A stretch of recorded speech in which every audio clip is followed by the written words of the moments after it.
आप देख रहे हैं न्यूज इंडिया, आपके साथ मैं रचना बंसल। एससीओ समिट जिस पर सिर्फ भारत नहीं बल्कि दुनिया के अलग अलग देशों की नजर अब टिकी हुई है। एससीओ समिट के पहले दिन जहां पर भारत और चीन के रिश्तों में नई गर्माहट देखने को मिली, भारत के लिहाज से ये अच्छे साइन है।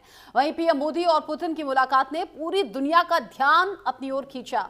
पीएम मोदी और पुतिन द्विपक्षीय बैठक के लिए एससीओ समिट के बाद एक ही कार से निकले, सेम कार में वो पहुंचे बातचीत के लिए। उसके बाद में जब बातचीत की मेज पर बैठे, दोनों लीडर्स के बीच में शानदार जुगलबंदी भी देखने को मिली। भारत ने रूस को जहां अपना सच्चा दोस्त बताया, वहीं पुतिन ने कहा कि भारत और रूस की दोस्ती राजनीतिक नहीं बल्कि सिद्धांतों पर आधारित है। और ये बहुत बड़ी बात है, अगर दोनों देशों के प्रमुख इस दोस्ती वाले रिश्ते में इस अच्छी बॉडी लैंग्वेज के साथ एससीओ समिट में दिखाई दिए तो इन तस्वीरों की चर्चा अब चौतरफा हो रही है। प्रधानमंत्री नरेंद्र मोदी, साथ ही साथ रूसी राष्ट्रपति व्लादिमीर पुतिन और चीनी राष्ट्रपति शी जिनपिंग के बीच की जो दोस्ती और बॉन्डिंग नजर आई इस मंच से, उसने वाकई ट्रंप के साथ साथ बाकी देशों का ध्यान जरूर अपनी ओर खींचा। हमेशा अनुभव करता हूं कि आपको मिलना मतलब एक यादगार मीटिंग भी होती है, बहुत सी चीजों की जानकारियों का आदान प्रदान करने का अवसर मिलता है। हम लगातार संपर्क में रहे हैं। दोनों पक्षों के बीच नियमित रूप से कई उच्च स्तरीय बैठकें भी हुई है। इस वर्ष दिसंबर में हमारी 23वीं समिट के लिए 140 करोड़ भारतीय उत्सुकता पूर्वक आपका इंतजार कर रहे हैं। एक्सेलेंसी, ये हमारी special and privilege strategic partnership की गहराई और व्यापकता का परिचायक है। कठिन से कठिन परिस्थितियों में भी भारत और रूस हमेशा कंधे से कंधा मिलाकर चले हैं। हमारा करीबी सहयोग न केवल दोनों देशों के लोगों के लिए बल्कि वैश्विक शांति, स्थिरता और समृद्धि के लिए महत्वपूर्ण है। एक्सेलेंसी, यूक्रेन में चल रहे संघर्ष के विषय में हम लगातार चर्चा करते रहे हैं।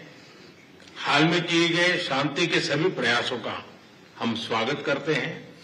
हम आशा करते हैं कि सभी पक्ष कंस्ट्रक्टिवली आगे बढ़ेंगे, संघर्ष को जल्द से जल्द खत्म करने और स्थायी शांति स्थापित करने का रास्ता खोजना होगा। ये पूरी मानवता की पुकार है।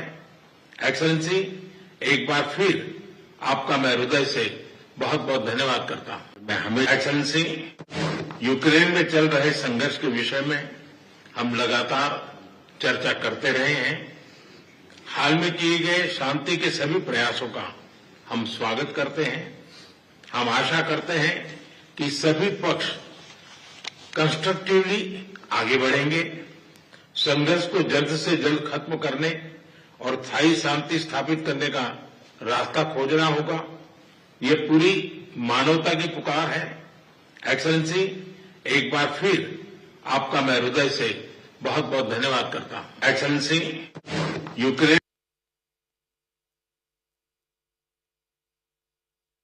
एससीओ समिट में शामिल होने के बाद जब ये बड़ी बातें उनके जरिए कही गई, आतंकवाद का भी जिक्र हुआ, यूक्रेन का भी जिक्र हुआ, साथ ही साथ वर्चस्ववादी सोच पर प्रहार किया गया, विस्तारवादी सोच को भी चैलेंज किया गया, सीमा विवाद का भी जिक्र उठा और सबसे बड़ी बात ये, आतंकवाद के खिलाफ यानी कि पहलगाम आतंकी घटना के बाद जो ऑपरेशन सिंदूर भारत ने लॉन्च किया, उसके साथ सपोर्ट में अलग अलग देश खड़े हुए और ये भारत की कूटनीतिक जीत के तौर पर देखा जा रहा है। द्विपक्षीय वार्ता के दौरान पीएम मोदी ने जो कुछ कहा वो भारत और रूस की दोस्ती को बयां करता है। भारत रूस के बीच में जो द्विपक्षीय वार्ता हुई है वो अलग अलग मायनों में खास है। पीएम मोदी ने अपने बयान में कहा, हर स्तर पर एक दूसरे का समर्थन हम करते हैं। कठिन जो चैलेंजिंग परिस्थितियां रही हैं उसमें भारत और रूस एक साथ रहा है। साथ ही साथ भारत रूस रिश्ते राजनीति पर आधारित नहीं बल्कि सिद्धांतों पर आधारित हैं। वैश्विक स्थिरता के लिए हम एक साथ हैं, ये भी इस मंच से कहा गया। भारत शांति के प्रयासों का समर्थन करता है, ये क्लैरिटी के तौर पर बताया गया। साथ ही कहा गया कि यूक्रेन युद्ध पर हम लगातार चर्चा कर रहे हैं, संघर्ष को जल्दी खत्म करने की कोशिश होगी। और इन सब के बीच चूंकि अब एससीओ समिट का जो ब्रीफिंग है वो हो गई है और अब प्रधानमंत्री नरेंद्र मोदी दिल्ली के लिए वापस रवाना हो गए हैं। ये अभी का ताजा अपडेट है जो कि पहले से तय भी था। चीन से दिल्ली के लिए रवाना हो गए हैं प्रधानमंत्री नरेंद्र मोदी। पुतिन से द्विपक्षीय वार्ता के बाद में रवाना हुए हैं। अच्छी बातचीत हुई है, बेहतर पॉजिटिव बातचीत हुई है। चीन के तियानजिन में जो एससीओ समिट रहा, उससे अलग अलग जो बड़ी बातें निकलकर सामने आई हैं वो तो हम आपको बता ही रहे हैं, एक्सपर्ट्स के साथ उस पर बात भी कर रहे हैं। लेकिन साथ ही अभी का अपडेट आप जान लीजिए। मंडे यानी कि आज के दिन प्रधानमंत्री नरेंद्र मोदी की दिल्ली वापसी अब हो रही है। दिल्ली के लिए रवाना हो गए हैं प्रधानमंत्री नरेंद्र मोदी। एससीओ समिट खास रहा। एससीओ समिट के मंच से प्रधानमंत्री नरेंद्र मोदी की बड़ी बातें जिसमें डोनाल्ड ट्रंप के लिए संदेश, जिसमें चीन के लिए संदेश, जिसमें पाकिस्तान के लिए भी बड़ा संदेश, और सबसे बड़ी बात ये पुतिन के साथ जो बॉन्डिंग नजर आई है वो लोगों के बीच चर्चाओं का विषय बनी हुई है। मेरे साथ बात करने के लिए इस पर जुड़ गए हैं खास मेहमान, group captain retired UK Devnath sir मेरे साथ में जुड़ गए हैं डिफेंस एक्सपर्ट के तौर पर। स्वागत यूके देवनाथ सर आपका न्यूज इंडिया पर। एससीओ समिट पर हम कल भी बात कर रहे थे। आज के इन तस्वीरों का इंतजार था और जब तस्वीरें आई ये सोचिए कि हर हिंदुस्तानी का जो दिल है वो खुश हो गया। पुतिन जिस अंदाज में मिले, जिस अंदाज में दोनों ने एक दूसरे का हाथ पकड़ा हुआ था, थामा हुआ था, इसके क्या कुछ बड़े इंडिकेशंस आप हमारे व्यूअर्स को समझाएंगे और क्या पॉजिटिव संदेश? सबसे बड़ी बात है कि यह फिर से कंफर्म कर रहा है कि भारत और रूस के जो रिश्ते हैं वो दिल से है। भारत और रूस जो हैं दशकों से एक साथ रहे हैं। 60 के दशक से ही दोनों देशों ने एक दूसरे के साथ सहयोग रखा है। शुरुआती दौर में अगर हम देखें तो जब पंचवर्षीय योजनाएं होती थी तो रूस ने ही भारत में बहुत बड़ी तादाद में निवेश की थी। बड़े बड़े स्टील मिल्स भारत में बनाए थे, बड़े बड़े इंफ्रास्ट्रक्चर प्रोग्राम, बड़े बड़े बांध रूस ने ही हमें बनाकर दिए थे, डिजाइन, डेवलपमेंट और मैन्युफैक्चर में। अब बात यह है कि जब राष्ट्रपति पुतिन से मोदी जी मिलते हैं तो दुनिया देख रही है, खासतौर से अमेरिका देख रहा है। अमेरिका में राष्ट्रपति पुतिन का जो व्यवहार है मोदी जी के लिए, उसका आप एक शब्द में ही अंदाजा लगा सकेंगे जब आप देखेंगे कि अमेरिका के राष्ट्रपति डोनाल्ड ट्रंप का क्या रेस्पॉन्स रहा। उन्होंने तुरंत लिखा गुड नाइट, यानी उसका मतलब वो सोने जा रहे हैं। यानी वो भी रात को देर तक जग कर देख रहे थे कि मोदी जी शी जिनपिंग के साथ, मोदी जी राष्ट्रपति पुतिन के साथ क्या क्या वार्तालाप करते हैं। बॉडी लैंग्वेज बहुत कुछ दिखाती है। अगर आप पूरे शीर्ष नेताओं की मीटिंग के दौरान देखें तो हर जगह पर जाहिर बात है कि चीन छाया रहेगा, शी जिनपिंग छाए रहेंगे, क्योंकि वो होस्ट हैं, मेहमान नवाजी उनको करनी है। नंबर 2 पर अगर आप देखें सब जगह पर राष्ट्रपति पुतिन थे। वो एससीओ के बहुत इंपॉर्टेंट मेंबर हैं रूस। मोदी जी हर जगह पर, हर समय, हर मंच पर एससीओ के दौरान आपने देखा हो, दर्शकों ने भी देखा होगा कि वो या तो शी जिनपिंग के साथ थे या पुतिन के साथ थे। अब अमेरिका जो है इसको देखकर क्या डर गया? देखिए, ऐसा तो शब्द इस्तेमाल करना उचित नहीं होगा, लेकिन डेफिनेटली अमेरिका बहुत ही इंटरेस्ट के साथ देख रहा है। अमेरिका चाहता है कि भारत जो है अमेरिका के साथ रहे। डोनाल्ड ट्रंप ने पिछले 2 महीने में जो नुकसान पहुंचाया है दोनों देशों के बीच में, अभी आधे घंटे पहले अमेरिका के जो एम्बेसडर हैं भारत में, मार्को रूबियो, उन्होंने एक स्टेटमेंट रिलीज किया है। उन्होंने कहा है कि भारत और अमेरिका के रिश्ते हमेशा मजबूत थे, भविष्य में भी रिश्ते दोनों देशों के लोगों के बीच में मजबूत रहेंगे। तो अमेरिका के जो एम्बेसडर हैं मार्को रूबियो, वो डोनाल्ड ट्रंप ने जो गड़बड़ की है उसका डैमेज कंट्रोल करने की कोशिश कर रहे हैं। जो टूटते हुए रिश्ते हैं। सर आप रहिए मेरे साथ में। फिलहाल जो तस्वीरें मिल रही हैं, लाइव तस्वीरें हम दर्शकों को दिखा दें, क्योंकि प्रधानमंत्री नरेंद्र मोदी का एससीओ समिट में पहुंचना, सफलतापूर्वक ये समिट होना, और वहां से जो प्रधानमंत्री नरेंद्र मोदी ने बड़ी बातें कही हैं, और अब दिल्ली के लिए चूंकि उड़ान वो भर रहे हैं, और उससे ठीक पहले की ये तस्वीरें हैं जब जिस अंदाज में स्वागत हुआ था उसी अंदाज में वहां से विदाई लेते हुए प्रधानमंत्री नरेंद्र मोदी की ये तस्वीरें खास हैं। हालांकि जो बाकी लीडर्स हैं उनमें कुछ तो अभी स्टे करेंगे, जिसमें पाकिस्तान के पीएम भी हैं, लेकिन प्रधानमंत्री नरेंद्र मोदी का चूंकि 2 दिन का ही ये दौरा था और अब वापस आ रहे हैं। इससे ठीक पहले वो जापान भी गए थे और इसलिए भी चर्चाएं खास कि पहले जापान गए हैं, फिर चीन में एससीओ समिट में हिस्सा लिया और बड़ी सफलतापूर्वक इस समिट की तस्वीरें भी सामने आई और भारत के लिहाज से बहुत पॉजिटिव साइंस लिया है। और यहाँ पॉजिटिव साइन का मतलब, पॉजिटिव इंडिकेशंस भारत के लिहाज से का मतलब क्या, इसके मतलब हैं, क्या मायने हैं, यही समझने और जानने के लिए हमारे साथ एक्सपर्ट्स जुड़े हुए हैं। और फिलहाल ये जो तस्वीरें हैं, प्रधानमंत्री नरेंद्र मोदी अब दिल्ली के लिए रवाना हो गए हैं चीन के तियानजिन में एससीओ समिट खत्म होने के बाद में। मेरे साथ में यूके देवनाथ सर लगातार जुड़े हुए हैं। यूके देवनाथ सर, प्रधानमंत्री नरेंद्र मोदी दिल्ली के लिए वापसी अब कर रहे हैं, उड़ान भर रहे हैं, लेकिन साथ ही साथ एससीओ समिट में चीन पहुंचना, उससे पहले जापान पहुंचना, ये वैश्विक तौर पर भी एक बड़ा संदेश है जो कि भारत की तरफ से, प्रधानमंत्री मोदी की तरफ से दिया गया है। इसमें कोई शक नहीं है कि भारत और जापान की जो मित्रता है वो बहुत मजबूत हुई है। पहले से भी दोनों देश आपस में ट्रेड, टेक्नोलॉजी, व्यापार पर सहयोग करते थे। सर बस 5 सेकंड आपको रोक रही हूँ, क्योंकि स्क्रीन पे मुझे नजर आ रहे हैं मेजर जनरल रिटायर्ड जेके बंसल सर भी डिफेंस एक्सपर्ट के तौर पर जुड़ गए हैं। बंसल सर, बहुत स्वागत आपका न्यूज इंडिया पर। जी यूके देवनाथ सर, आप अपनी बात कर सकते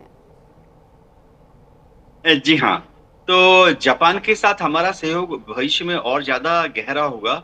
मारुति के दिन से ही हम देख रहे हैं, 80 के दशक से ही, कि जापान ने भारत में बहुत अच्छा इन्वेस्टमेंट किया, टेक्नोलॉजी लाए भारत में। अभी मोदी जी के विजिट के दौरान 170 से ज्यादा एमओयूज पर साइन हुआ है। ज्यादातर एमओयूज जो हैं वो टेक्नोलॉजी के और फाइनेंशियल क्षेत्र में हैं। तो ये दिखाता है कि दोनों देश एक दूसरे के पास नजदीकियां बढ़ाना चाहते हैं। इसका संदर्भ इसलिए भी बढ़ जाता है क्योंकि जिस तरह से डोनाल्ड ट्रंप का रवैया है कि अब वो अगले साल बोल रहे हैं कि क्वाड के लिए भारत नहीं आ पाएंगे। मेरे ख्याल से उनको लग गया था कि शायद रेड कार्पेट वेलकम थोड़ा हल्का फीका होगा, तो उसके लिए अब क्वाड का जो मंच है वो थोड़े समय के लिए पृष्ठभूमि में चला जाएगा, हल्का हो जाएगा। तो डायरेक्ट द्विपक्षीय वार्तालाप जापान के साथ बहुत अच्छी रही। देखिए, एससीओ की जो मीटिंग हुई है, शी जिनपिंग ने बार बार भारत का नाम लिया और मोदी जी ने भी बार बार चीन की तारीफ की। ये एक बहुत बड़ा प्रयास है कि हम गलवान के दिनों को, ठीक है, गलवान में हमारे कर्नल संतोष बाबू वो देश के लिए वीर गति प्राप्त किए, 20 जवान भी वहां शहीद हुए। 2020 से लेके अब तक हम प्रगति की तरफ बढ़ रहे हैं आस्ते आस्ते। थोड़ी सी कटुता है, लेकिन उस समय हमारा व्यापार भारत और चीन का समझिए $70 बिलियन था। आज बढ़ते बढ़ते वो $120 बिलियन हो गया। अगले साल $140 बिलियन का व्यापार होगा। पिछले साल चीन के उद्यमियों ने, एंटरप्रेन्योर्स में भारत में $61 मिलियन का निवेश किया। चेन्नई में, गुजरात में और पश्चिम बंगाल में जो हमारे SEZ हैं, स्पेशल इकोनॉमिक जोन्स। तो अगर देखें 10 साल में 2015 से लेके अभी तक $3.2 बिलियन का इन्वेस्टमेंट किया है चीन के उद्यमियों ने, प्राइवेट इन्वेस्टर्स ने। तो ये दिखाता है कि माहौल सही दिशा में जा रहा है। जी, माहौल सही दिशा में जा रहा है। इसका जिक्र प्रधानमंत्री नरेंद्र मोदी ने भी कल किया था। और जेके बंसल सर, प्रधानमंत्री मोदी ने कहा था भारत और चीन के संबंधों को बेहतर तरीके से पटरी पर लाने को लेकर, यानी कि जो रिश्तों की गर्माहट कल नजर आई कि 2.5 अरब लोगों के लिए ये बेहतर और पॉजिटिव साइन है अगर दोनों देश साथ में मिलकर कदम आगे बढ़ाते हैं। क्योंकि भारत और चीन के बीच में रिश्ते पिछले कुछ दिन में किस तरीके से रहे हैं ये किसी से छिपा नहीं, लेकिन आज ये जो त्रिशक्ति नजर आई है और जो बॉन्डिंग नजर आई है, जिस अंदाज में तीनों एक साथ खड़े हुए नजर आए और बिल्कुल दोस्तों की तरह वो जो ताली मारना या हाथ पकड़कर चलना, क्या कहेंगे इस पर आप? और ट्रंप क्या सोच रहे होंगे? रचना जी नमस्कार। देखिए, ये जो तीनों थे, तीनों खड़े हुए थे, पुतिन जी थे, हमारे प्राइम मिनिस्टर थे और शी जिनपिंग, तो आपस में जैसे जो बहुत पुराने दोस्त हंसते खेलते हैं उस तरह से उनकी बातें हो रही थी। तो ये एक आपस में मिलना जुलना, बात करना बहुत जरूरी है और इससे जो है अमेरिका को सीधा मैसेज जाएगा। और अमेरिका के जो बहुत सारे वहाँ के एक्सपर्ट हैं वो इस चीज को कहने लगे हैं कि बहुत गलत हो रहा है इंडिया के साथ। इंडिया एक बहुत स्ट्रेटेजिक पार्टनर है और बहुत सारा जो डेमोक्रेट्स तो ये कह रहे हैं कि जो हमने एक दशक लगाए थे इस दोस्ती को बढ़ाने में, जो इन्वेस्ट किया था, वो सारा खत्म हो जाएगा। तो इस चीज का एहसास तो अमेरिका में है और हो सकता है धीरे धीरे जो वहाँ पे इस बात को समझा जाए कि बिना जो है इंडिया के जो पाकिस्तान, जो अमेरिका है, वो चाइना को काउंटर नहीं कर सकता, तो इसलिए वो धीरे धीरे आएगा, वो बाद देश में समझ में आएगी, लेकिन आ जाएगी। जहां तक चाइना का सवाल है, चाइना अभी हमारे साथ मिलने को तैयार है। बहुत पहले भी चाइना ने एक लेटर लिखा था हमारे जो वहाँ के प्रेसिडेंट हैं, हमारे प्रेसिडेंट को, कि जो है elephant and dragon can dance together, और अभी भी इस बात को कहते हैं। तो वो हमारे बहुत नजदीक आकर के, और जो कुछ मुद्दे हैं जैसे बॉर्डर का मुद्दा है या इस तरह की जो चीजें हैं, उनको भी एक आपस में सुलझाने के एक वर्किंग बना लिया गया है। और दूसरा, अभी डायरेक्ट फ्लाइट भी वहां पे स्टार्ट हो जाएगी। तो इन सब बातों को देखते हुए चाइना के साथ में हमारे संबंध अच्छे होते जा रहे हैं, और ठीक भी है। देखिए, ये वो कहते हैं ना, बनते बिगड़ते रिश्ते चलते रहते हैं दुनिया में। आप देखो, जब आप 1945 में अमेरिका ने जो है जापान के ऊपर में न्यूक्लियर बॉम्ब डाला था, उसके बाद में वो दोनों दोस्त बन गए। तो ये तो समय की मांग, समय की जरूरत, और जो पॉजिटिव थॉट होती है, उस थॉट से चलने के लिए सभी तभी जो है, जैसे हमारे प्रधानमंत्री जी ने, आपने भी कहा है कि 2.8 बिलियन जो लोग हैं, जो उनका भविष्य या उनकी शांति, सुख और उनकी समृद्धि के लिए दोनों कंट्रीज का आपस में पास आना बहुत जरूरी है। और इसमें पास आने पे इतनी बात जरूरी है कि भारत किसी भी तरह से अपने जो उनके संबंध हैं, अपने जो हित हैं, उनको कभी भी जो है किनारे नहीं रखता। और इस बार जो इस मीटिंग में प्राइम मिनिस्टर ने बिल्कुल बड़े खुले तौर से एंटी टेररिज्म की बात की है, और बहुत सारे देशों ने इसका सपोर्ट किया है कि हाँ, जो गलत हुआ है सभी ने इसको कंडम किया है। और ये बता दिया गया, प्राइम मिनिस्टर ने बिल्कुल आईना दिखा दिया सबको कि दोहरी नीति नहीं चलेगी, जो डबल स्टैंडर्ड नहीं होना चाहिए। और कुछ जो कंट्रीज हैं, उन पाकिस्तान का बिना नाम लिए उन्होंने पाकिस्तान को एक करेक्ट मैसेज दे दिया। और आपने देखा होगा, जो है पाकिस्तान के प्राइम मिनिस्टर शहबाज शरीफ कितने अलग थलग पड़े हुए थे, और उनकी तरफ कोई देख भी नहीं रहा था, और इस चीज का उनके चेहरे पे एक हताशा नजर आ रही थी कि उनको जो है, क्योंकि जो भी कंट्री ऐसे कर्म करेगा तो उसके लिए कोई इज्जत या कोई नहीं रह जाता। पाकिस्तान एक टेरर एक्सपोर्टिंग कंट्री है, और जब तक वो अपने टेररिज्म को छोड़ करके अपनी इकोनॉमी को नहीं बढ़ाएंगे और अच्छा नहीं करेंगे, तब तक वो विश्व मंच पे अलग थलग पड़ते रहेंगे। ये पाकिस्तान, बल्कि वो जो पाकिस्तानी पीएम को नजरअंदाज करने वाली बात है, इनफैक्ट 2 तस्वीरें ऐसी हैं जो सामने आई, और पीसीआर प्लीज वो तस्वीरें चलाइएगा जिनका जिक्र अभी जेके बंसल सर कर रहे थे, जहां पर पाकिस्तानी पीएम शहबाज शरीफ खड़े हुए हैं। एक बार तो जब पुतिन और शी जिनपिंग सामने से जा रहे हैं तब उन्हें नजरअंदाज कर दिया गया।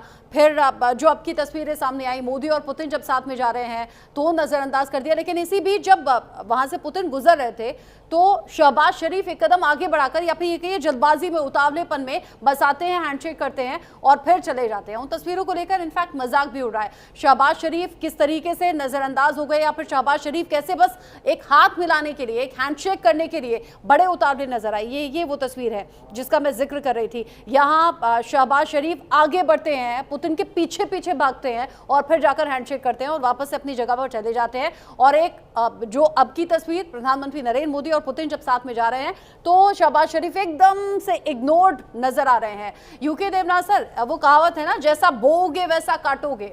पाकिस्तान ने यही तो आतंक के बीज बोए हैं जो आज फिर अलग थलग से शहबाज शरीफ भी यहां पर नजर आए। पाकिस्तान आस्ते आस्ते समझ रहा है कि आतंकवादियों के सहारे वो भारत के साथ लड़ने समझ रहा है। यूके देवनाथ सर, क्या चीन भी समझ रहा है कि पाकिस्तान को यूं आंख बंद करके सपोर्ट करने में नुकसान में रह गए, अब भारत के साथ रिश्ते बेहतर कर लेने चाहिए? रचना जी, इसमें कोई शक नहीं कि चीन भारत के साथ रिश्ते सुधारना चाहता है, लेकिन देखिए वास्तविकता यह है कि चीन कभी भी पाकिस्तान को यह नहीं बोलेगा, पर्दे के पीछे भी नहीं बोलेगा कि आतंकवादियों को भारत में भेजना बंद करो। लेकिन बात यह है कि पाकिस्तान के प्रधानमंत्री शहबाज शरीफ क्या वो कुछ कंट्रोल कर सकते हैं? शायद नहीं।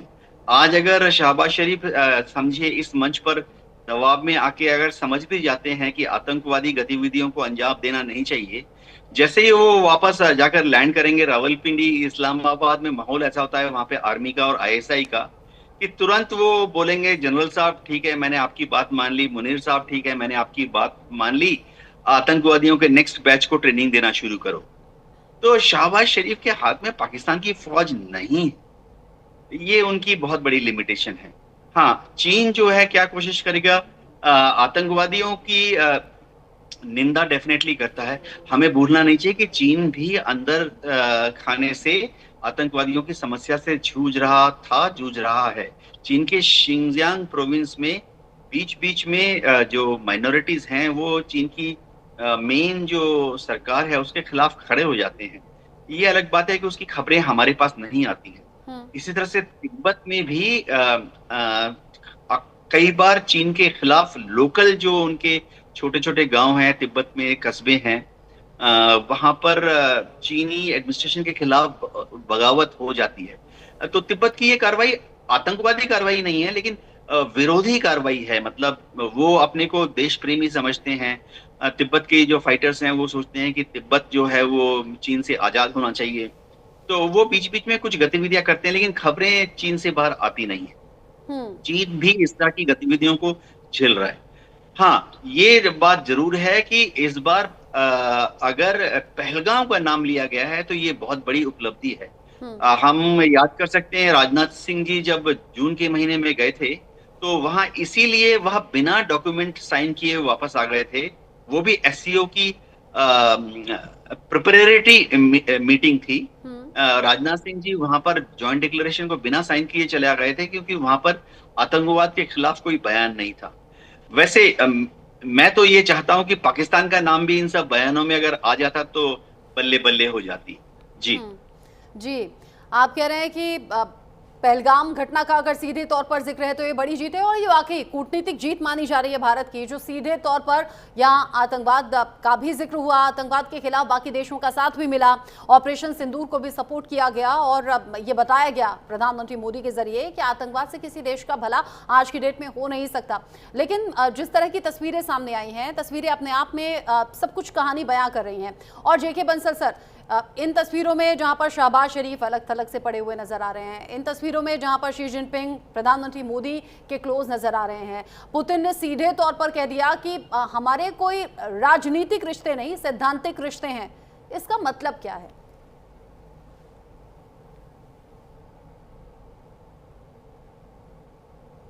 जी, आपने मेरे से पूछा ये। बंसल सर आपसे। जी, देखिए, एक्चुअली क्या है कि एक जो मीटिंग इस तरह के होते हैं समिट, उनमें अपेरेंटली क्या होता है और अंदर खाने क्या चल रहा है इसका बड़ा मुश्किल है कहना। क्योंकि जैसे आप मान लिया सब लोग कहते हैं कि जी एंटी टेररिज्म की बात करते हैं कि इस मंच के ऊपर में एक एंटी टेररिज्म हो और एक rats regional anti terrorism structure बनाई हुई है जो कि एससीओ का ही पार्ट है और उसका ताशकंद में हेडक्वार्टर भी है। और उसमें ये होता है कि एक दूसरे से आप जो है एंटी जो टेररिज्म के बारे में इंटेलिजेंस शेयर करें, एंटी टेररिज्म जो है एक्सरसाइज, काउंटर टेररिज्म के लिए एक्सरसाइज करें जो ये चलाई जाए। लेकिन अगर आप जैसे अभी कहा देवनाथ जी ने भी कि अब जो सबके अपने अपने हित हैं, अब मान लिया ये देखिए जो इनका आप चाहे शिनजियांग में ले लीजिए या आप तिब्बत के अंदर में ले लीजिए, उससे इंडिया तो इफेक्टेड नहीं हो रहा।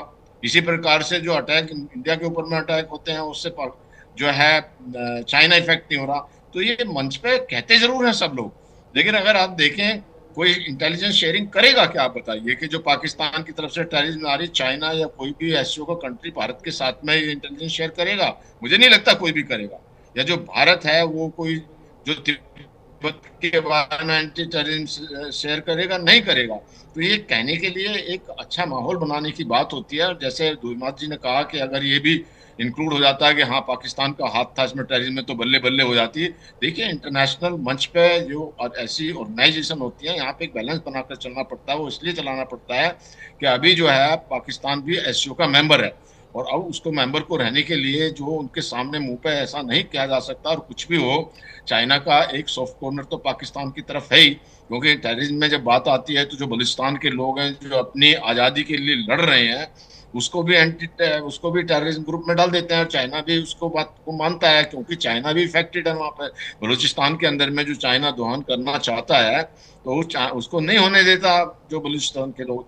तो मैं कहने का मतलब ये है कि जो इंटरनेशनल जो दो कंट्री के मामले होते हैं, जो संबंध होते हैं, वो एक ग्राउंड लेवल पे दूसरे होते हैं। और ये तो एक माहौल बनाने के लिए इस तरह और काफी जो कंट्रीज को आपस में जोड़ने के लिए की जाते हैं। लेकिन मुझे नहीं लगता जो भी स्टेटमेंट होते हैं, जॉइंट डिक्लेरेशन होता है, उसका कितना फॉलो अप या ऑन ग्राउंड कितना उसका पालन होता है, it is very difficult to say कि वो कितना होता है। वो कहने के लिए कहते हैं ना, हाथी के दांत दिखाने की और खाने की और वाली बात होती है। लेकिन फिर भी अगर कोई एक, हमारी इतनी बात जरूर है कि जो दो मेन कंट्रीज हैं, चाइना है और रशिया है, उनके साथ में हमारे संबंध अच्छे हैं। मतलब हमको दोनों को एक दूसरे, सबको तीनों को एक दूसरे की जरूरत है। तो जरूरत होने पे आपने देखा कि जो प्रेसिडेंट पुतिन हैं और प्राइम मिनिस्टर मोदी एक ही गाड़ी में बैठ के गए हैं जहां पर उनकी बायलैटरल मीटिंग होनी थी। तो ये प्रगाढ़ रिश्ते दिखाते हैं। और वो हम पाकिस्तान जो पुतिन साहब हैं वो फ्रेंड कह के बताते हैं और प्राइम मिनिस्टर कहते हैं पुतिन साहब के लिए कि जब भी आपकी हमारी मुलाकात होती है मुझे हमेशा खुशी होती है। तो इस प्रकार से, जैसे इसमें कोई दो राय नहीं है, जो हमारा ऑल टाइम टेस्टेड फ्रेंड है रशिया, चाइना के साथ में हमको बड़ा कॉशियसली चलना पड़ेगा। चाइना के ऊपर बिलीव करना बड़ा मुश्किल है, करना भी नहीं चाहिए।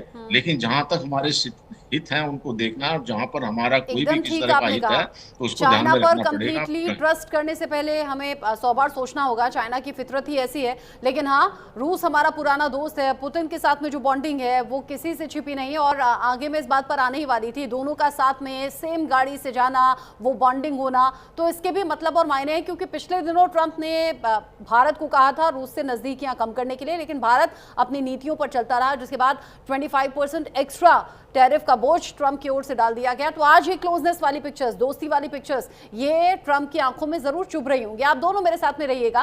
पूरी दुनिया की नजर चीन के तियानजिन में होने वाले एससीओ समिट पर टिकी हुई थी, क्योंकि इस बार वहां बड़ा अलग सा ऑर्गेनाइज किया गया था इस समिट को, और कहा जा रहा था ऐतिहासिक तौर पर ये अब तक का सबसे बड़ा समिट है, एससीओ समिट। दक्षिण एशिया को ये तस्वीरें बड़ी खास अंदाज में पसंद आ रही हैं और यहाँ महाशक्तियाँ जो कि एक मंच पर नजर आईं। पीएम मोदी 7 साल बाद चीन के दौरे पर पहुंचे हुए थे और जब पहुंचे तो तस्वीरें भारत के लिहाज से बड़ी पॉजिटिव रही। मंच मिला तो क्या पाकिस्तान, क्या अमेरिका और क्या मेजबान चीन। पीएम मोदी ने एक सुर में सबको सुनाया भी, उससे पीछे नहीं हटे। आतंकवाद पर जहां पाकिस्तान को दुनिया के सामने बिना नाम लिए बेनकाब किया, वहीं वर्चस्ववादी सोच को लेकर बिना नाम लिए अमेरिका को खरी खरी सुनाई। दूसरी तरफ मेजबान चीन को भी नहीं छोड़ा। पीएम मोदी ने बख्शा नहीं। चीन की धरती से पीएम मोदी ने चीन और पाकिस्तान के सीपीईसी प्रोजेक्ट पर भी अपना ऐतराज जताया। मोदी ने शी जिनपिंग और शहबाज शरीफ की मौजूदगी में कहा कि किसी परियोजना में दूसरे देश की संप्रभुता का ख्याल रखना जरूरी है। एससीओ के मंच से प्रधानमंत्री मोदी ने दुनिया को स्पष्ट संदेश दे दिया। पीएम मोदी ने साफ किया कि आतंक के मुद्दे पर कोई ढील या दोहरा रवैये पर दिल्ली को सख्त ऐतराज है। अपने संबोधन के आखिर में पीएम मोदी ने एससीओ को S for security, C for connectivity और ओ फॉर अपॉर्चुनिटी का मंच भी बताया। यह हमला केवल भारत की अंतरात्मा पर ही आघात नहीं, यह मानवता में विश्वास रखने वाले हर देश, हर व्यक्ति को खुली चुनौती थी। ऐसे में प्रश्न उठना स्वाभाविक है, क्या कुछ देशों द्वारा आतंकवाद का खुलेआम समर्थन हमें स्वीकार्य हो सकता है? एक्सेलेंसी, हमें स्पष्ट रूप से और एक स्वर में कहना होगा कि आतंकवाद पर कोई भी डबल स्टैंडर्ड स्वीकार्य नहीं होंगे। हमें मिलकर आतंकवाद का हर रंग में, हर रूप में विरोध करना।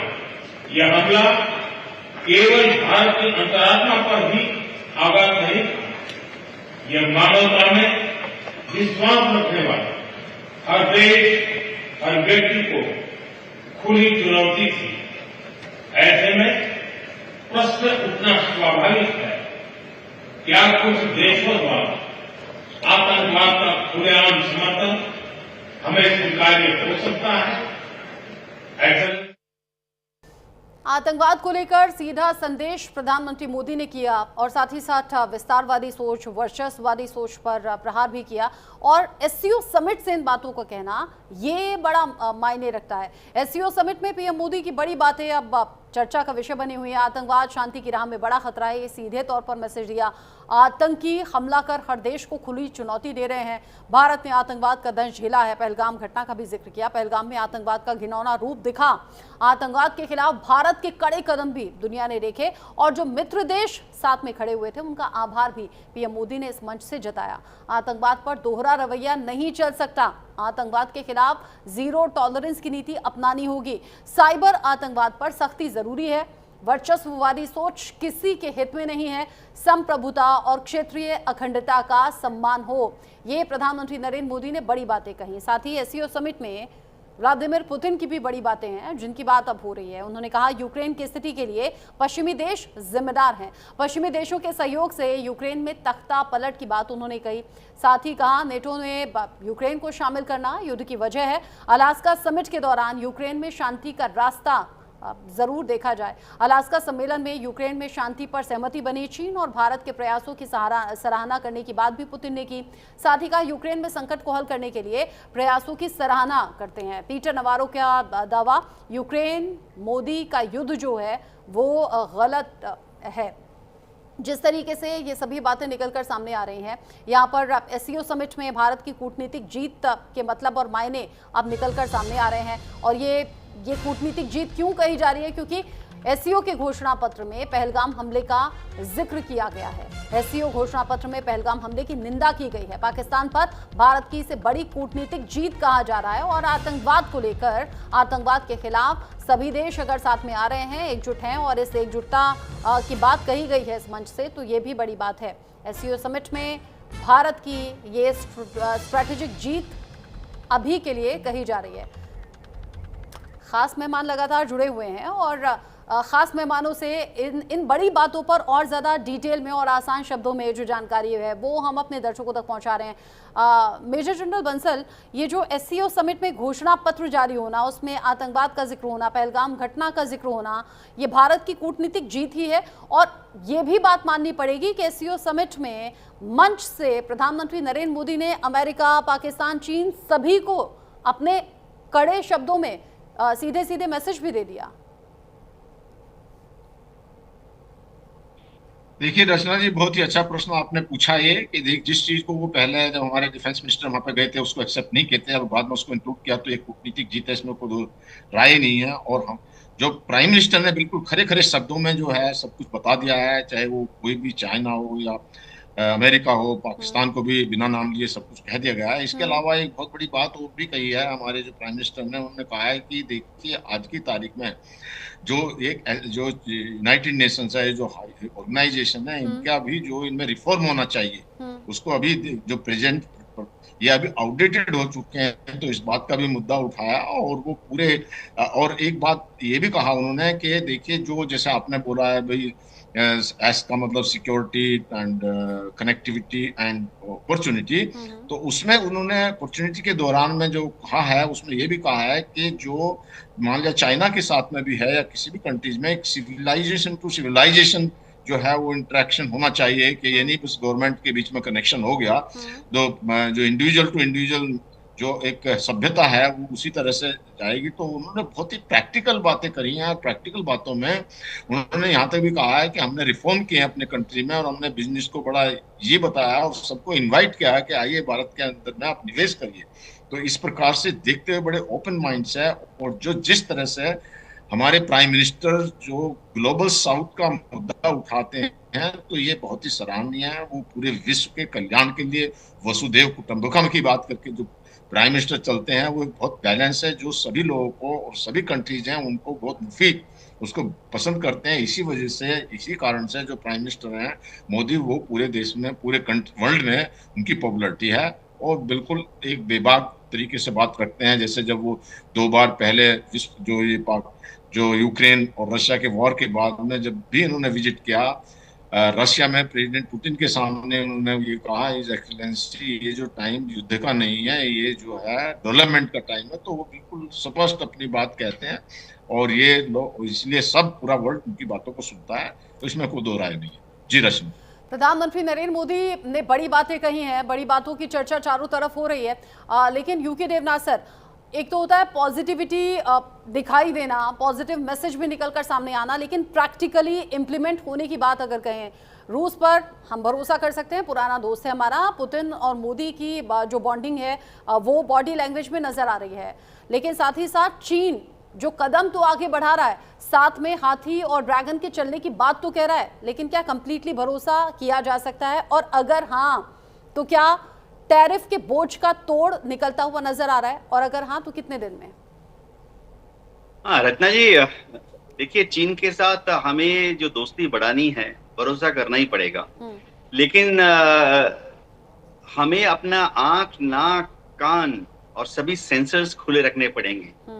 भारत की जो एम्बेसी है चीन में, उसको भी, हमारे राजदूतावास को वहां लगातार अलर्ट रहना पड़ेगा कि क्या चीन भारत विरोधी कोई कार्रवाई पर्दे के पीछे से कर रहा है।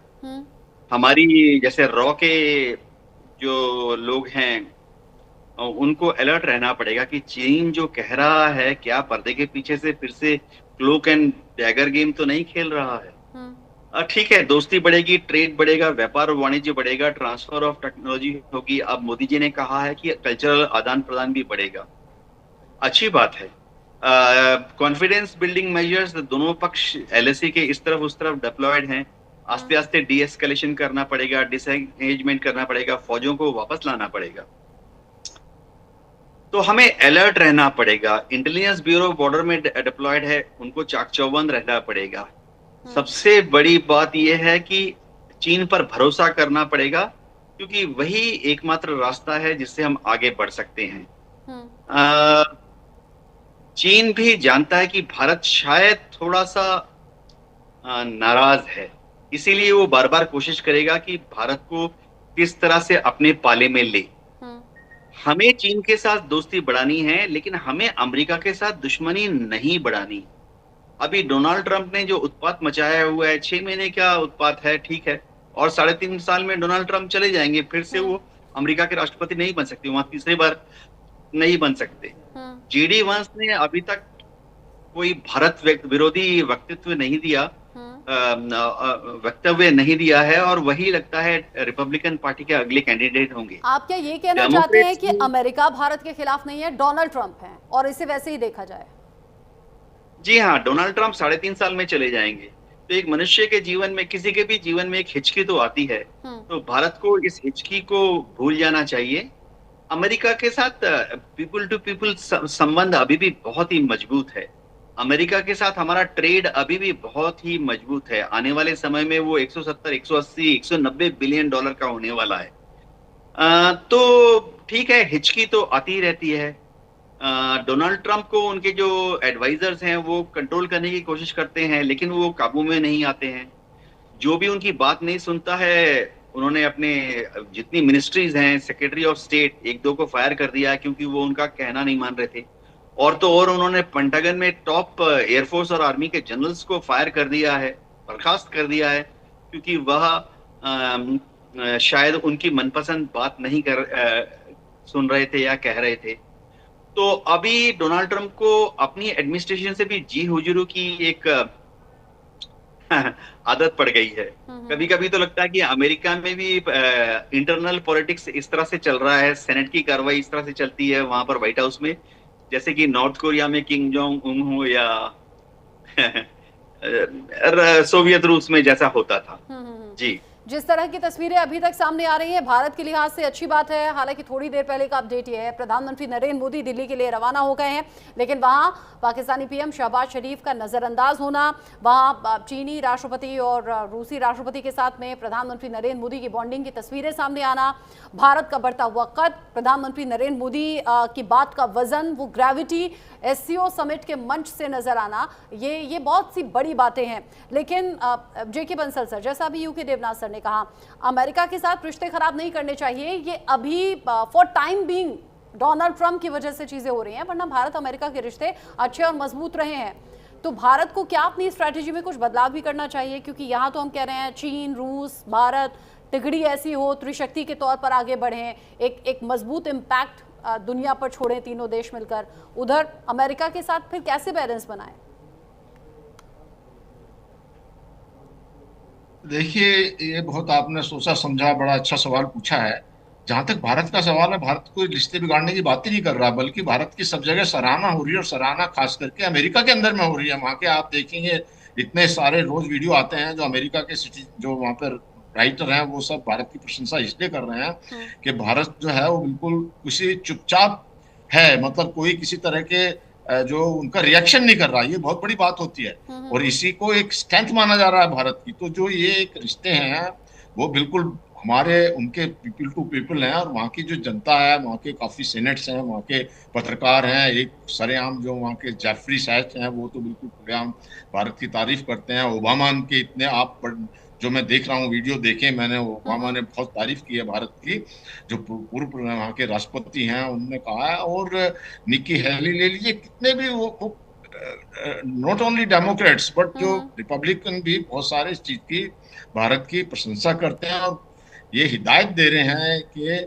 भारत के साथ में संबंध खराब नहीं करने चाहिए। एक टेम्परेरी फेज है और ये फेज ओवर हो जाएगा। मुझे लगता है कि बहुत जल्दी, ये नहीं कि अभी कोई बहुत ज्यादा वेट करना पड़ेगा, हो सकता है 2-4-6 महीने में ये सब कुछ रिसेट हो जाएंगे, और भारत के साथ में अमेरिका के संबंध जैसे अच्छे बढ़ रहे थे पिछले 2 दशक से, तो वो बढ़ते ही रहेंगे। तो ये इसमें कोई ऐसी बात नहीं है। और भारत अभी जो हमारी लीडरशिप है और जो हमारी डिप्लोमेसी बहुत मैच्योर है, और बहुत तरीके से वो उसको चल रहे हैं, बिना ही किसी चीज का हल्ला मचाए। जहां बात कहनी होती है वहां कहते हैं, और कोई रिएक्शन। सबसे बड़ी प्रॉब्लम ये होती है कि जब जो बयान जैसे मुनीर दे देता है, कभी भी कुछ भी बयान दे देता है, और जो पाकिस्तान की बात चल रही थी कि वहां पे जो सारा वो कट्टर ड्रीम बैठा हुआ है, तो वहां पे ये जब तक ऐसे लोग बैठे रहेंगे तो पाकिस्तान की बेइज्जती वहां पे होती रहेगी कि आप बीच बीच में बोलते रहते हैं, बयान देते रहते हैं। तो जो ज्यादातर प्रॉब्लम जो होती है ये स्टेटमेंट से होती है, जो भड़काऊ बयान दिए जाते हैं उनसे रिश्ते और ज्यादा खराब होते हैं, उनसे कोई खास फायदा होता का नहीं। जिक्र कर दिया, तस्वीरें जो हम देख ही रहे हैं, शहबाज शरीफ बस एक हैंडशेक करने के लिए उछलते कूदते हुए पुतिन की तरफ आते हैं, हैंडशेक करते हैं, वापस ले जाते हैं, और वही पुतिन और मोदी हाथ में हाथ डालकर एकदम पक्के दोस्तों की तरह आगे बढ़ जाते हैं। इस तरह के मंच पर अगर 2 राष्ट्र प्रमुखों की बॉडी लैंग्वेज है तो ये भी पाकिस्तान के लिए बड़ा संदेश हुआ ना। मतलब क्या पाकिस्तान में आज भी जो यूट्यूबर्स हैं या जो आज़ाद रहकर बोल सकते हैं, वो इन तस्वीरों पर बोल रहे होंगे क्या कि आ गए भंड पिटवा कर या फिर बेइज्जती कराकर, जैसा यहाँ बात हो रही है?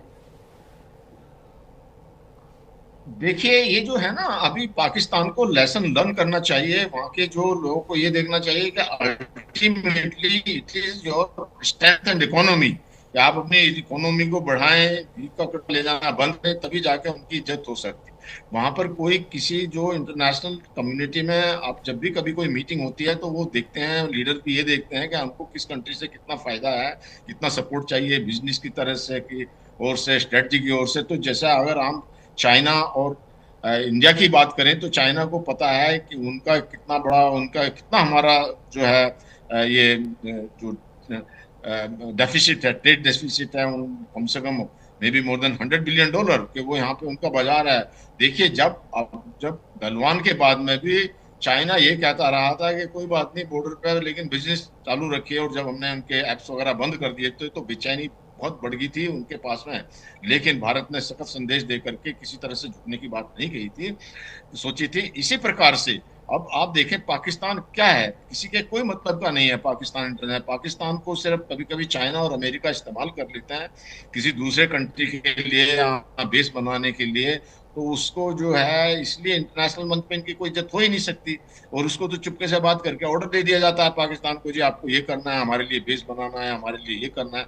लेकिन जो इंटरनेशनल मंच होता है वहाँ स्ट्रेंथ रेस्पेक्ट स्ट्रेंथ, जब आप ये डॉक्टर कलाम कहा करते थे, मेरा उनके साथ काफी बड़ा एसोसिएशन रहा है, तो वो कहते थे स्ट्रेंथ रेस्पेक्ट स्ट्रेंथ। जब आपके अंदर में शक्ति होगी, और ये नहीं कि फौज की शक्ति या जो आपको डिफेंस, आपकी इकोनॉमिक्स जो स्ट्रेंथ है, शक्ति, वो बहुत जरूरी है। पाकिस्तान को तो दुनिया जानती है कि जो भीख का कटोरा लेके अपना इकोनॉमी उनकी ध्वस्त है। तो इस प्रकार से पाकिस्तान जब तक अपनी जो है पॉलिसी को चेंज नहीं करेगा और अपने कंट्री को नहीं सुधारेगा, और ये टेररिस्ट के अभी भी जिस तरह से चल रहे हैं, और जो मसूद अजहर को और जैसे मोहम्मद को और जो लश्कर तैयबा है इनको सपोर्ट करके, और जिस तरह से ये जुर्म ढा रहे हैं बलूचिस्तान के अंदर में, और बलूचिस्तान इनको उल्टा अभी रिएक्ट कर रहा है बजाय उनके साथ में डायलॉग की बात करके सुलह करने की, तो पाकिस्तान बहुत डाउन द हिल जा रहा है। पाकिस्तान को हमेशा बर्बाद हो जाएगा। जी। पाकिस्तान की बर्बादी में ऐसे कोई गुंजाइश बची भी नहीं है, लेकिन अगर आतंकवाद को लेकर सीधा संदेश दिया गया, पहलगाम की घटना का जिक्र किया गया, यूके देवनाथ सर, अगर कूटनीतिक जीत हो गई है एससीओ समिट में भारत की और वहां पहलगाम घटना का जिक्र किया गया, बिना पाकिस्तान का नाम लिया आतंकवाद को लेकर संदेश दिया गया, प्रधानमंत्री मोदी ने कहा आतंक से अलग अलग देश जुड़ रहे हैं, भारत भी इस दंश को झेल रहा है, इस मंच से पीएम मोदी ने तो कह दिया बाकी देशों का साथ मिल गया आतंकवाद के खिलाफ, लेकिन क्या चीन सबक लेगा? क्या चीन अपनी नीतियों में कुछ बदलाव करेगा और क्या पाकिस्तान की समझ में आएगा? हाँ, हो ये रहा है कि हर देश आतंकवाद की जो डेफिनेशन है वो अपने हिसाब से कर रहा है। ये जरूरी नहीं है कि सब देश जो हैं आतंकवादियों का मतलब लश्कर-ए-तोयबा या जैश-ए-मोहम्मद समझे।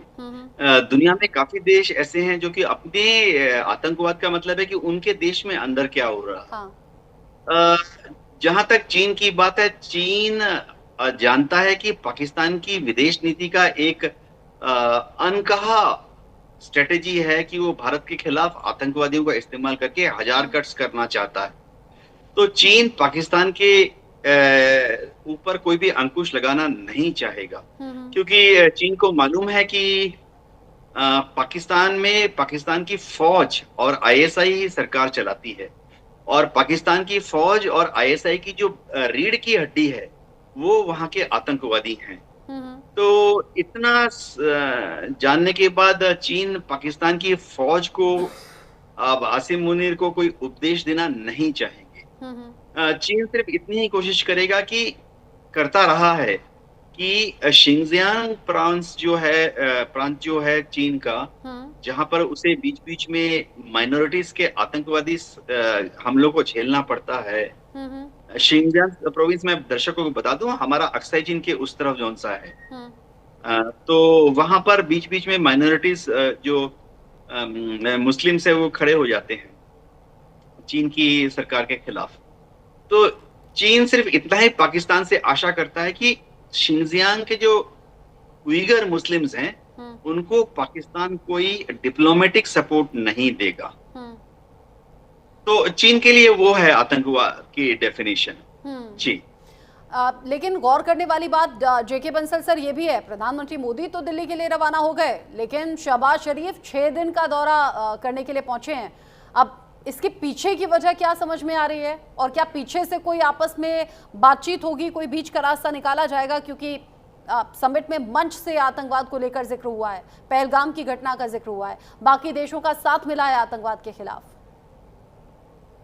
मुझे नहीं लगता इस तरह की कोई बातचीत होगी, और क्या ना उसके पास में शहजाद शरीफ के कोई अथॉरिटी है। इसका कारण एक ये भी है ना, कुछ कंट्रीज उसमें पाकिस्तान भी हैं जो इनकी विक्ट्री डे परेड होने वाली चाइना की उसको अटेंड करेंगे। हालांकि हमारे प्राइम मिनिस्टर जो है उसको उसमें उन्होंने ना कर दिया, और बहुत ये भी एक कूटनीतिक तरीका है कि वो उसमें नहीं शामिल हो रहे। अगर आप देखते हैं तो ये विक्ट्री किसके लिए अगेंस्ट में, ये है जापान के। ये जापान से अब अगर वहां पे रहते हैं प्राइम मिनिस्टर तो हमारे जापान के इतने अच्छे संबंध हैं, तो वो उसका क्या संदेशा जाएगा। तो ये एक बहुत कूटनीतिक स्टेप है कि हमारे प्राइम मिनिस्टर इसको, वो तरीके होते हैं इंटरनेशनल उसमें कम्युनिटी के अंदर में कि भाई आप कोई बहाना या कैसे भी करके, तो वो जानकर नहीं रह रहे। हालांकि जो उसमें अपने पुतिन भी रहेंगे, बेलारूस के प्रेसिडेंट भी रहेंगे, और जो शहबाज शरीफ, बहुत सारे ईरान के सब लोग वहां पर रहेंगे, सब जो प्राइम प्रेसिडेंट है। तो उसका कारण ये भी है कि शहबाज शरीफ उस को अटेंड करने के, लेकिन कहाँ पे जो है जिस जिनजिन के पास टाइम है वो बात करेगा इसके शहबाज शरीफ के पास में, उनके पास में और बहुत सारे हैं, उनको बेलारूस से बात करेंगे, वो किम जोंग से बात करेंगे, वो जो है पुतिन से बात करेंगे। शहबाज है क्या, वो तो इनको जब कुछ होता है, जब जरूरत होती है इंस्ट्रक्शन पास कर दें, काम हो जाएगा जो भी। हालांकि अभी कोई पाकिस्तान उनके ज्यादा काम का नहीं है। और जहां तक बात करिए अभी देवनाथ साहब ने भी कि जो चीन की नीति है इसमें वो ऊपर से कुछ भी कहे। अब देखिए कितने बार मंच पे जब हम किसी पाकिस्तान के जो जितने भी टेररिस्ट थे इनको एक इंटरनेशनल टेररिस्ट घोषित करा देते तो अपना वीटो लगा देता था। तो या और जहां तक बात इस बात की है कि मैं नहीं समझता कि जो पाकिस्तान की रीढ़ की हड्डी इनकी जो है, जो ये टेररिस्ट हैं, ये टेररिस्ट रीढ़ की हड्डी नहीं है, ये तो बल्कि इनके ऊपर लायबिलिटी है। अगर पाकिस्तान इनको खत्म कर दे, इस बात को समझ जाए, रीढ़ की हड्डी नहीं है। असल में पाकिस्तान की जो सेना है वो निकम्मी सेना है। डायरेक्ट लड़ाई किसी भी कंट्री से, खास करके भारत के साथ लड़ नहीं सकती, वो प्रॉक्सी वार करके इनको भेजती रहती है। तो ये उनके स्टूजीज हैं, उनके जो है ना, जो अगर वो इस बात को पाकिस्तान की जनता, पाकिस्तान की सेना, पाकिस्तान के हुक्मरान समझ जाएं कि टेररिस्ट को खत्म करके जो अपना हम एक मेन धारा में आ जाएं तो इनका उद्धार हो जाएगा और जो पूरा पाकिस्तान जो है वो एक समृद्ध कंट्री हो जाएगा। 65 तक, जो 60 और 65 के बीच तक जो पाकिस्तान की इकोनॉमी, जो उनकी जीडीपी थी वो भारत से भी ज्यादा थी। वो क्यों खत्म हुई है? इसलिए खत्म हुई है कि जो कि यहाँ के निकम्मे जनरल हैं वो पैसा भुगते रहते हैं, जो बाहर से ग्रांट मिलती है, जो इनका सारा जीडीपी हो जाता है उसको खा करके खत्म करके दूसरे देशों में पैसा इकट्ठा करते हैं और जब रिटायर होते हैं भाग जाते हैं। अब जब ऑपरेशन सिंदूर के दौरान में भी जब घबराया मुनीर तो उसने अपनी जो फैमिली को कभी कहीं न्यू जर्सी भेज दिया, लंदन भेज दिया। तो इस तरह के पाकिस्तान को खोखला किया हुआ वहां की आर्मी ने। और जहां तक इनकी जो सिविल सरकार है वो तो ऐसे ही बराए नाम है, उसका कोई मतलब नहीं होता। शहबाज शरीफ ऐसे ही डेकोरेटिव वे में या सेरेमोनियल वे में चले गए वहां पे, लेकिन उनके को कहने का, उनसे बात करने का मुझे नहीं लगता। जैसा आपने प्रश्न पूछा कि कोई चाइना में उनसे बात होगी या कुछ होगी, ठीक है, उन बेचारों का भी थोड़ा दिल बहल जाएगा। शहबाज शरीफ के बीच में शहबाज शरीफ है कम्युनिकेशन नहीं होना है। लेकिन आपने कहा पाकिस्तान खोखला हो गया वहां के जनरल और वहां के हुक्मरानों के चलते। बांग्लादेश का भी आज यही हाल हुआ है, बांग्लादेश भी पाकिस्तान के नक्शे कदम पर चल रहा है। लेकिन आपने जापान का चूंकि जिक्र किया, यूके देवनाथ सर, पहले जापान के दौरे पर जाना, उसके बाद चीन में पहुंचना एससीओ समिट के लिए, ये भी कूटनीति का हिस्सा है क्या? देखिए, जापान के साथ जो हमारे रिश्ते हैं ये तो मजबूत हमेशा से रहे हैं और लॉन्ग टर्म रिश्ते रहे हैं। बाद में फलीभूत हमने इसको देखा जब क्वाड बना, जापान, ऑस्ट्रेलिया, भारत और अमेरिका ने बनाया। हमारे रिश्ते तो हम में से जो बच्चे थे हम याद कर सकते हैं कि 80 के दशक में जब मारुति आई तब हम सबको अचानक से जापानीज टेक्नोलॉजी के बारे में ज्यादा पता लग गया। उसके पहले भी 80 के दशक के पहले भी 70 और 60 के दशक में भारत में कहीं पे भी आप चले जाइए, चाहे इलेक्ट्रिकल हीटर हो या टोस्टर हो, सब मेड इन जापान आया करते थे। हमने तो पिक्चर ही भी 2-3 बहुत शानदार पिक्चरें बनाई और जापान को लेके शानदार गाने गाए जो कि सुपर हिट हुए। तो उस संबंध को और दृढ़ करना था। जापान की दिक्कत ये है कि वहां पर जापान का तनाव कभी कभी हो जाता है चीन के साथ सेनकाकू आइलैंड को लेकर। दोनों ही, जापान भी क्लेम करता है कि सेनकाकू जापान का है और चीन भी क्लेम करता है कि सेनकाकू चीन का है। और जापान में एक कल्चरल याददाश्त है। प्रथम विश्व युद्ध में और द्वितीय विश्व युद्ध में जापान की फौज चीन तक पहुंच गई थी, उन्होंने चीन के ऊपर राज किया जब तक युद्ध चल रहा था। और चीन से बड़ी मात्रा में गुलामों को या खनिज पदार्थों को जापान भेजा गया। तो जापान में जो बुजुर्ग लोग हैं जिनकी उम्र अब 100 हो गई है, वो भूल नहीं सकते कि एक जमाना था कि जापान ने चीन के ऊपर राज किया था। चीन में इसकी विपरीत थॉट प्रोसेस है। चीन में लगता है कि चीन के लोगों को अब यही याद आ रहा है कि जापान ने उनका दोहन किया था। तो इससे उनके बीच में टेंशन रहता है हिस्टोरिकल वजह से। अब भारत जब जापान में गया है तो हमें एक बैलेंसिंग एक्ट करना पड़ा। हमारे विदेश मंत्रालय ने और मोदी जी ने भी जापान की जमीन से कोई चीन विरोधी आवाज या चीन विरोधी स्टेटमेंट नहीं दी। तो ठीक है, क्योंकि इसके बाद वो चाइना में गए पार्ट होता है, बिना नाम लिए ही संदेश दे देना और संदेश का असर दिखाई देना। बहुत शुक्रिया आपका जेके बंसल सर, और साथ ही साथ यूके